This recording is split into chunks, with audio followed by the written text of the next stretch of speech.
अब मैंने गाय का सारा गोबर डाल दिया है। अब जल्दी से घर जाती हूँ। अरे सीमा बहू, तू अभी तक यहाँ गाय का गोबर ही उठा रही है? खाने का समय हो रहा है, तुझे पता है ना, मंजरी बहू से भूखे पेट रहा नहीं जाता, उसे चक्कर आने लगते हैं। जा और जल्दी से जाकर खाना बना। घर के अंदर तो मेरी जेठानी भी रहती है, लेकिन फिर भी मम्मी जी सारा काम मुझसे ही क्यों करवाती हैं? माँ जी, घर के अंदर मेरे अलावा मेरी 2 जेठानियाँ और भी रहती हैं, तो थोड़ा थोड़ा काम करने के लिए आप उनसे भी बोलिए ना। देखो बहू, तुम्हारा पति तो निकम्मा है, कोई ढंग का काम तो करता है नहीं, तो उसके बदले घर का सारा काम तुम्हें ही तो करना होगा ना। हाँ, यह बात भी सच है कि घर का सारा खर्च दोनों बड़े भाई ही उठाते हैं, लेकिन मुझे अपने पति के मान सम्मान के लिए चुप रहना ही होगा। मुझे सारा दिन घर का काम नौकरानी की तरह करना ही होगा। अब सारा खाना बन गया है, मैं मम्मी जी को और जेठानी जी को बोल देती हूँ कि वो लोग खाना खा लेंगे। भूख तो मुझे भी बहुत जोर की लगी है, लेकिन मम्मी जी ने कहा था कि जब सब लोग खाना खा लें उसके बाद ही मैं खाना खा सकती हूँ, उनसे पहले नहीं।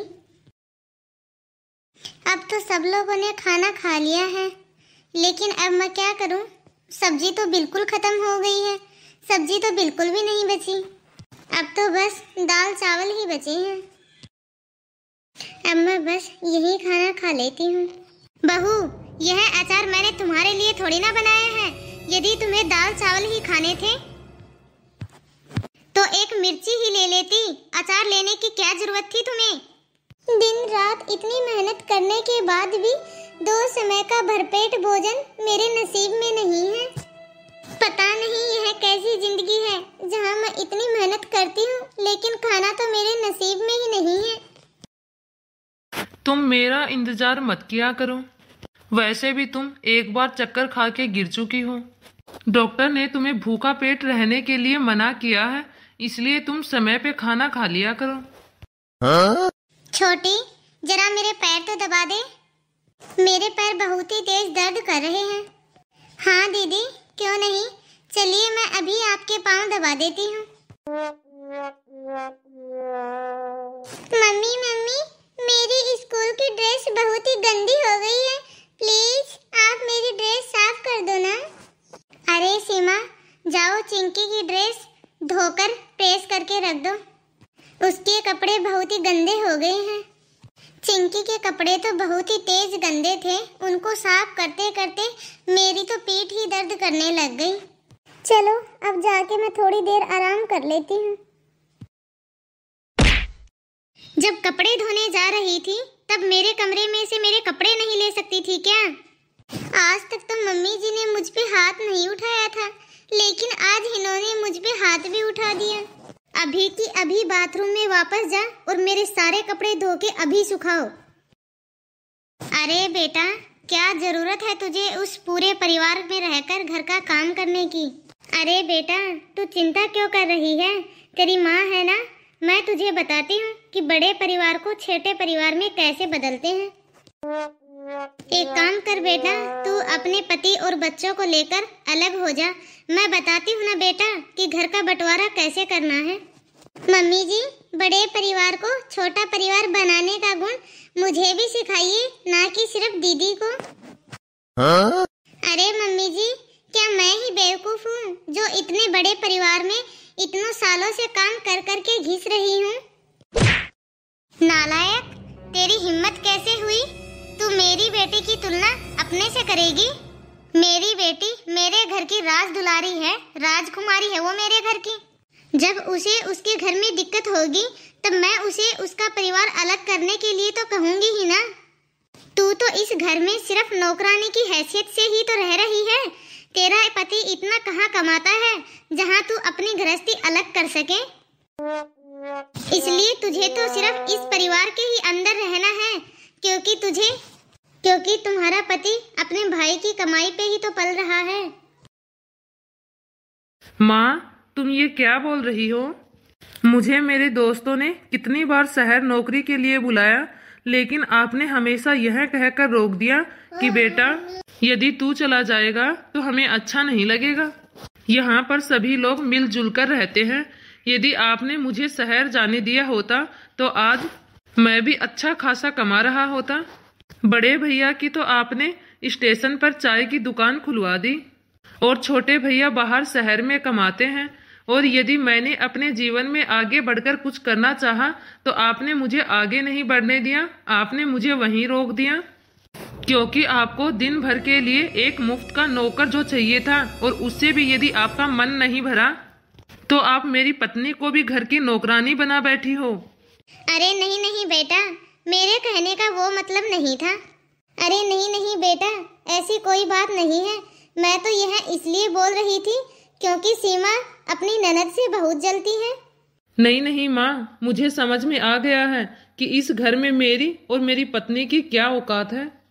आप लोगों को तो घर का काम करने के लिए एक नौकर और नौकरानी चाहिए, बाकी इस घर में तो हमारी कोई इज्जत नहीं है। यदि इससे कोई गलती हो भी गई थी तो आप इसे इस तरह से थप्पड़ मार के जलील क्यों करती माँ? चलो सीमा, हम अपने कमरे में चलते हैं। मुझे माफ कर दो सीमा, मेरे निकम्मेपन की वजह से आज तुम्हें यह दिन देखने पड़ रहे हैं। दिन भर घर का सारा काम तुमसे ही करवाया जाता है और तुम्हें यह ताना दिया जाता है कि मैं कोई काम नहीं करता, भले ही मैं ज्यादा पैसे नहीं कमाता, लेकिन घर का भारी सारा काम तो मेरे ही जिम्मे है। भाई लोग तो सब घर में छुट्टी आते हैं और आराम से अपने बीवी और बच्चों के साथ समय बिताते हैं, लेकिन मुझे कोई नहीं समझता। यह कोई नहीं देखता कि उन सब के पीछे घर को सुचारू रूप से चलाने की जिम्मेदारी तो मेरी ही है। अब मुझे घर में किसी की कोई भी परवाह नहीं है। अब मैं अपने दोस्त को फोन लगाता हूँ। अरे यार, तू चिंता क्यों करता है? रूम की व्यवस्था भी हो जाएगी, लेकिन उसके लिए तुम्हें 5,000 रुपए पहले डिपॉजिट जमा करवाने पड़ेंगे और यहाँ पे आते ही तुम्हें कुछ सामान भी खरीदना होगा। तो यहाँ जब तुम आओ तो कम से कम तुम्हारे पास 15 से 20,000 रुपए तो होने ही चाहिए। लेकिन क्या करूँ यार, मेरे पास तो इतने पैसे हैं ही नहीं। अरे यार, तू उदास क्यों होता है?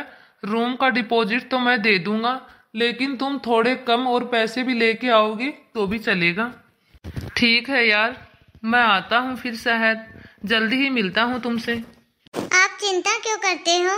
माँ ने मेरी शादी के वक्त मुझे कुछ गहने दिए थे, क्यों ना हम लोग उस गहने को बेच देते हैं और अपने जीवन की नई शुरुआत करते हैं।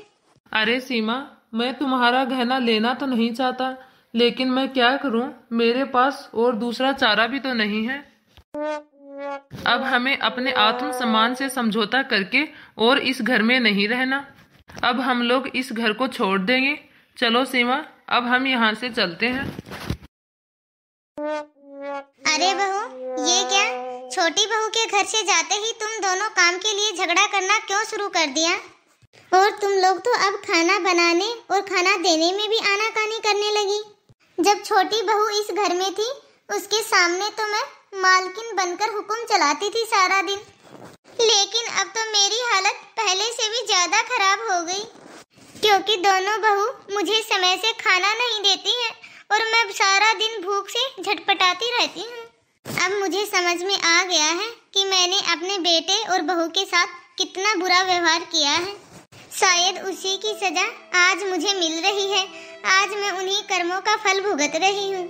मैंने अपनी जिस बेटी को गृहस्थी अलग होने की सीख दी थी, वह भी अपनी गृहस्थी अलग करने के बाद बहुत पछता रही है, क्योंकि उसके सुख दुख में भी उसका साथ देने वाला कोई नहीं है और उसके पति की कमाई भी इतनी नहीं है कि उसका घर खर्च आराम से चल सके।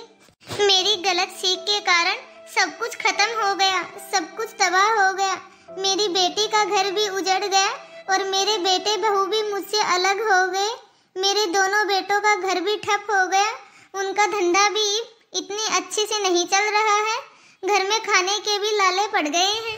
घर में आए दिन लड़ाई झगड़े होने लगे हैं और उन झगड़ों का असर मेरे घर के नन्हे नन्हे बच्चों पर भी होने लगा है, जिस वजह से वो लोग अपनी पढ़ाई पर भी अच्छे से ध्यान नहीं दे पा रहे हैं। ये सब तो मेरे बुरे कर्मों का फल है, मेरे बुरे कर्मों का नतीजा है, जो कि आज मुझे मिल रहा है। तो दोस्तों, जो लोग दूसरों को सताते हैं, जानबूझकर किसी को परेशान करते हैं, तो उन्हें भी उनके कर्मों का फल कभी ना कभी तो भोगना पड़ता है।